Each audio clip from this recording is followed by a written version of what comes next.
We do have an update, though. Ethan Nicole says he was fired from Bent Key. He was at Daily Wire on Bent Key. He made Chip Chilla. He says, as far as I know, everyone hired to develop content was laid off. So massive. But I want to stress this to you guys. Like, let's say you have a company that makes $100,000 a month. Then everyone screams, they're going out of business. They're going out of business. This is the funniest place. They just cross their fingers. And you're doing Instagram sometimes. With the amendment, and they all sold out. That's like 100, 200 boards. It's crazy. Yeah. Interesting. Massive. I couldn't believe it. Really worked. It was kind of nuts. Graphics. Let's try. Make a product anyone can buy. Okay, here's an obvious one for you. What? Make a 20 quotes. Put an ad up on Facebook. He said, weight loss. Easy one. Sell what? Books? Yeah, he said, make a physical book. He's like, or do an ebook. But it's all drop shipping on Amazon. Did you ever hear that joke about elephants? Nah. So it was like a competition, like all the countries, well, a bunch of countries were asked to do books on elephants. So the French came in with their slim, attractive volume on the mating rituals of elephants. The English had, a 20-volume set of everything about elephants that you could ever want to know, beautifully bound. And the Americans had a pamphlet. Elephants in your backyard for fun and profit. Yeah. I forget what the German one was, but I love that joke.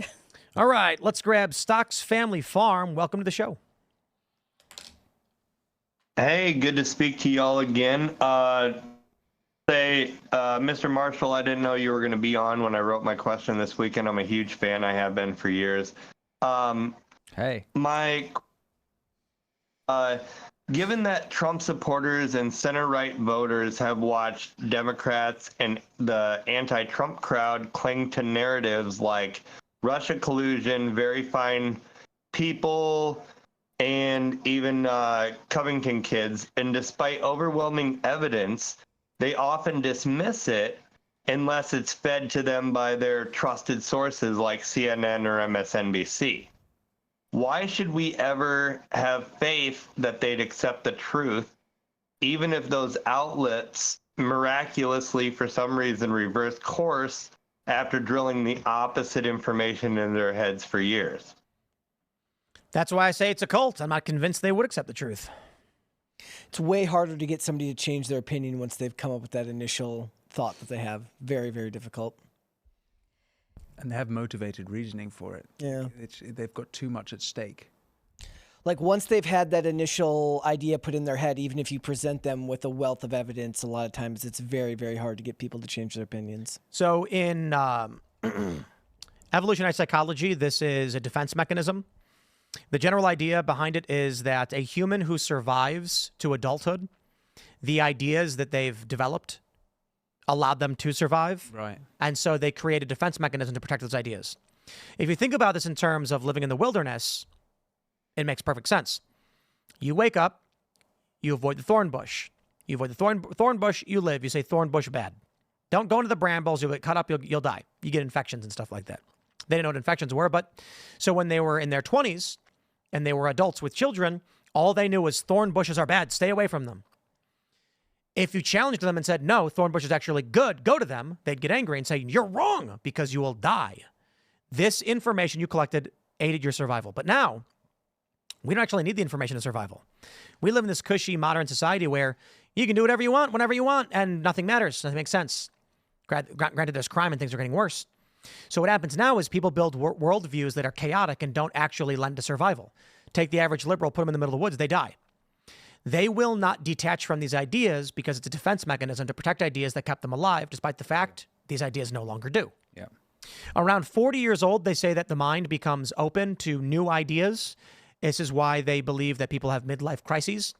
And it's because, once again, the human societies that were rigid in their thoughts survived.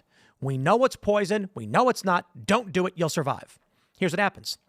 Humans that have bad ideas would die, and the humans with the good ideas would survive. So this mechanism worked for everybody, even if their ideas were shit. Then around 40, those that became rigid and would not accept new things were still more likely to die because things can change. So humans have another period where their mind kind of opens up in middle age and they're accepting of new ideas again. It's crazy shit. So what happens is people actually experience physical pain when they're confronted with hard truths. And Brandon Straka talked about this. He said that he was gay, liberal, anti-Trump.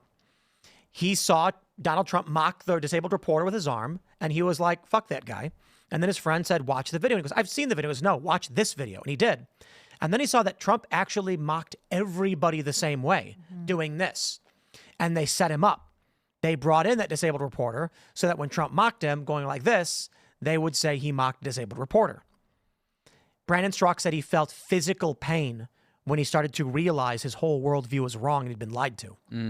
Well, it is difficult. I mean, that's why I think that it's so important to always be aware of what you think and what you believe and why you believe it. You need to constantly be examining your beliefs and understand why you believe them so that you're, ruling your ideas and not being ruled by your ideas. Indeed.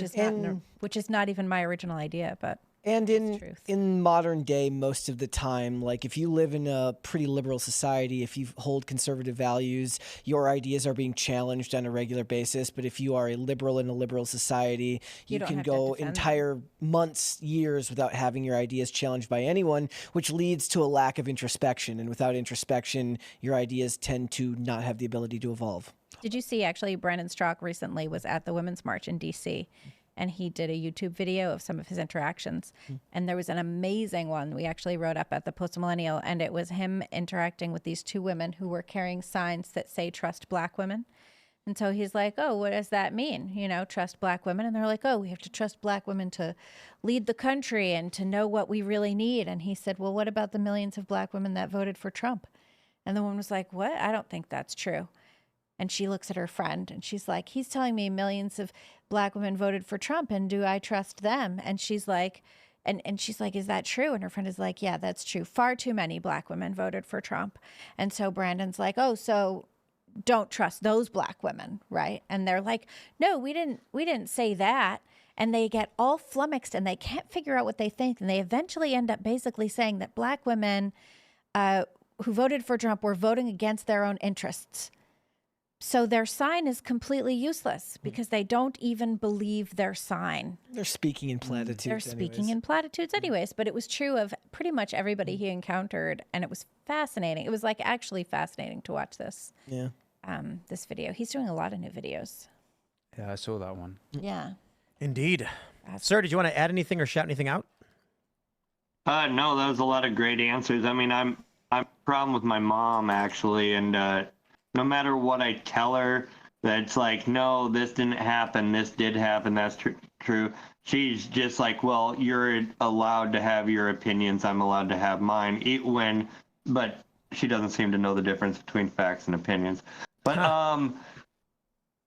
my shout out, I want to shout out my church. It's a 120-year-old church. The oldest member has been there for 90 years. His dad built it. Its average age is 75 years old, but they are starting a YouTube channel. It's youtube.com at Allegheny Church, Allegany. And I've made a few videos for them, but they just got internet. It's out in the middle of the woods, so they didn't have access to internet before. And so we're going to start live streaming here soon. Cool. Just simple services with a bunch of old people. Indeed. Right on, man. Well, thanks for calling in. Hey, thank you for having me. Right on. All right. And last but not least, we've got Tyler, Today News. What is up? Hey, how's it going, guys? Thank you for taking my call.